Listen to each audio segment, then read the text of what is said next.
Hi, kamusta ang tanan mga marites natin dyan?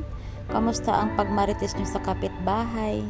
Guys, magluto tayo ng spinach na may manok tapos may gata. Siguro guys, sabihin nyo anong lasa nito. Masarap ito guys, tapos napakamura pa. Yung spinach nga natin guys, frozen to. Kaya, siyempre, gindifrost ko na yung bago lutuin. Ayan na siya guys, oh. May gata na rin siya guys. Tapos guys, lagyan natin ng pangalawang gata. Yan naman yan. Ayan, pangalawang gata tayo guys. Napakasarap nito. Try nyo to. Super. Magustuhan nyo talaga to guys yung lasa. Parang, basta masarap siya guys.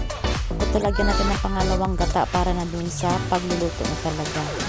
Ayan siya guys. Siyempre halo-haluin ng konti para magiging malapot siya guys. Takpan ng 1 minute lang. Ayan, nagbo-boil na siya, nagkulo na. Napakasarap nito guys, kaya i-try nyo to ha. Spinach na may gata tapos manok. Kaya thank you and God bless you po. Bye bye sa atong tanan. Bye bye mga marites.